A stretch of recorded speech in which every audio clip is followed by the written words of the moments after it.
नमस्कार, मैं विशाल सावन प्रयास जागरूकता मंच की तरफ से आप सभी का स्वागत करता हूं, अभिनंदन करता हूं। जैसे कि अभी हम देख रहे हैं कि हिंदुस्तान में अब लॉकडाउन अपने चौथे दौर में प्रवेश करने वाला है और पिछले लगभग 50-55 दिनों में सभी लोगों ने बहुत धैर्य से काम लिया है और अपने अपने तरफ से जो जो योगदान जिससे बन सकता था सबने अपना अपना योगदान दिया है। अब क्योंकि प्रवासी लोग बाहर से अपने घरों की तरफ लौट रहे हैं और ऐसी उम्मीद है कि अब कोरोना का खतरा कुछ जगहों पर जो संक्रमित लोग हैं उनकी संख्या बढ़ सकती है और जब उनकी संख्या बढ़ेगी तो हमारी जिम्मेदारियां भी बढ़ेंगी। तो इन जिम्मेदारियों के बीच में हम लोगों ने जो सबसे जरूरी काम जिसका हमें ध्यान रखना है, हम अक्सर ये सुनते आ रहे हैं कि क्वारंटाइन, होम क्वारंटाइन। तो सबसे पहले हमें ये समझना होगा कि ये क्वारंटाइन क्या है और होम क्वारंटाइन क्या है।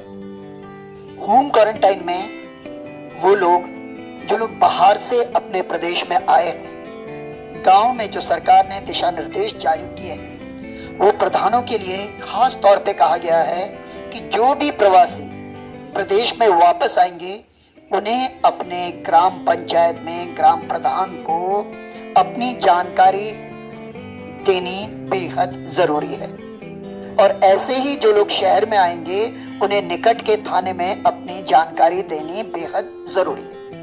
एक कागज लगा दिया जाता है उनके घरों के बाहर ताकि पता चल सके कि ये व्यक्ति बाहर से आया।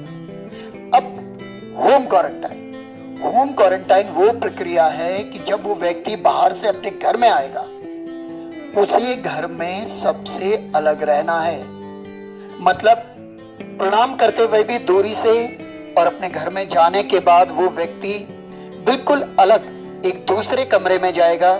वो किसी को नहीं छुएगा, यहाँ तक कि अपने परिवार लोगों को भी बिल्कुल नहीं छुएगा।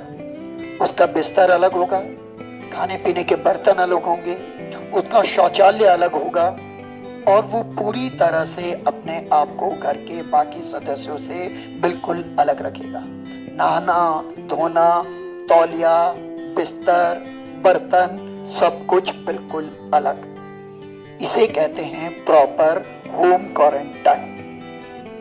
और वो लोग जिनके घरों में अलग शौचालय नहीं है, अलग गुसलखाना नहीं है, बाथरूम नहीं है या अलग कमरे की व्यवस्था नहीं है, उनके लिए क्वारंटाइन सेंटर में उन्हें जाना पड़ेगा और इस क्वारंटाइन सेंटर में 14 दिनों की अवधि तक वो लोग सब लोगों से बिल्कुल अलग रहेंगे।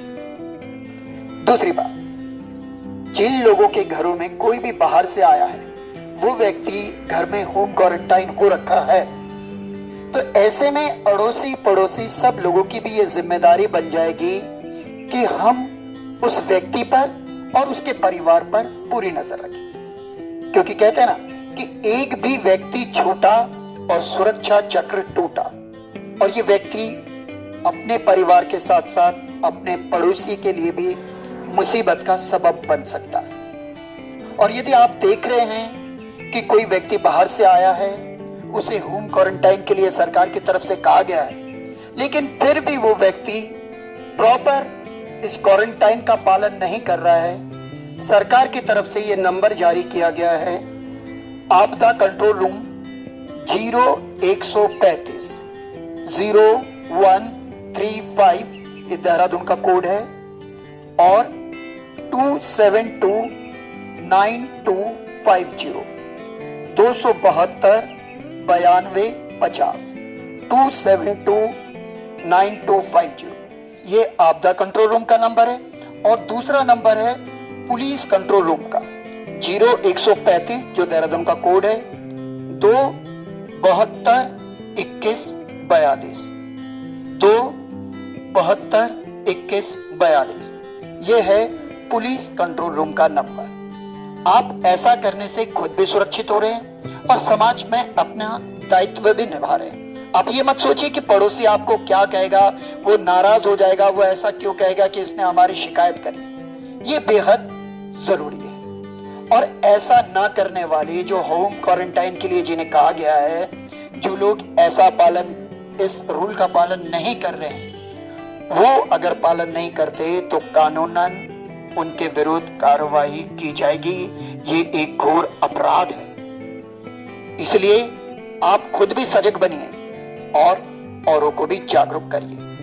तभी जब हम इस क्वारंटाइन और होम क्वारंटाइन की प्रक्रिया से बाहर निकलेंगे, तभी हम खुद भी सुरक्षित हो सकते हैं और अपने समाज को एक सुरक्षित माहौल दे सकते हैं। इसलिए इन बातों का जरूर ध्यान रखें। और हाँ, गांव में प्रधान को सरकार की तरफ से दिशा निर्देश किए गए हैं कि वो लोग जिनके घरों में अलग शौचालय नहीं है, अलग कमरा नहीं है रहने के लिए, उन लोगों के लिए ये गांव के प्रधान की जिम्मेदारी है कि उनको अलग क्वारंटाइन सेंटर की उनके लिए व्यवस्था करी जाए।